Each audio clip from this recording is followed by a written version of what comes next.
Donc je vais maintenant vous présenter l'application Moodboard qui permet de créer des murs de tendance visuelle. Quand on est en phase par exemple d'inspiration sur un projet, je vais récupérer sur le web des images qui m'inspirent sur un sujet et je vais pouvoir les présenter comme ça à mon équipe afin de les inspirer eux aussi et de voir qu'est-ce qui marche pas, qu'est-ce qu'il y a à reprendre, etc.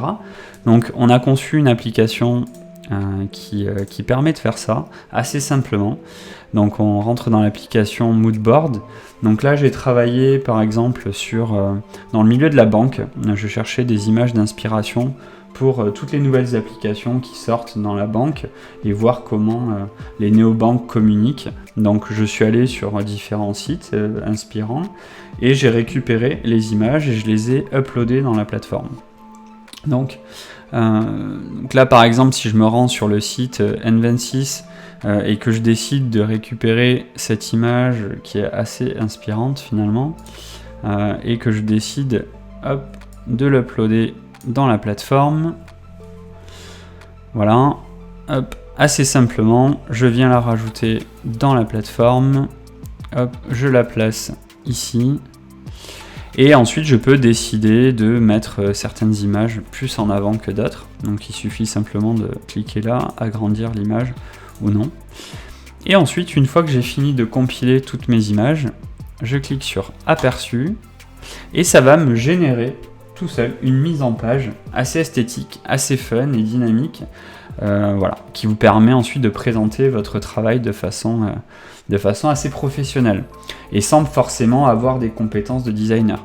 Donc là, vous voyez, ça vous a généré une petite présentation en récupérant toutes les images que vous avez rajoutées.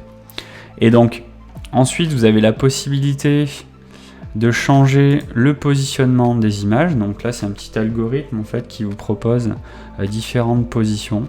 Donc là, par exemple, j'ai cette configuration qui me plaît bien et ensuite je peux configurer les images si j'ai envie de les mettre en pleine largeur ou si j'ai envie de les ajuster à la hauteur. Ça dépend de la façon dont vous voulez présenter.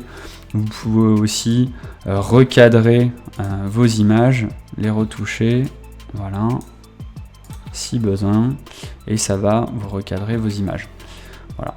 Et ensuite, une fois que vous avez fini, vous pouvez encore une fois partager votre contenu, soit en invitant les collaborateurs, soit en partageant via un lien public afin que chacun puisse consulter le fichier, même si je ne suis pas connecté sur la plateforme Evolt. Voilà. Et ensuite, l'ultime étape, c'est de pouvoir exporter votre contenu, encore une fois, sous format PowerPoint. Donc là, ça va exporter exactement ce que vous voyez à l'écran. Vous allez l'avoir en format PowerPoint que vous allez pouvoir modifier à souhait. Et peut-être même rajouter des images à partir du PowerPoint ou l'intégrer tout simplement dans une présentation. Donc là, l'export, il faut savoir qu'il est un petit peu plus long puisqu'on génère, on va retraiter les images, on conserve la qualité des images. Donc, hop, là ça a fini d'exporter. Et donc ensuite, on va voir le résultat assez facilement. Hop. Voilà, donc là, vous avez la présentation qui s'est exportée avec chaque image que vous pouvez redéplacer. Mais vous voyez que vous avez une présentation de qualité avec une mise en page qui a pris à peu près 10 secondes à se générer. Donc ce qui permet de faire des rendus très professionnels.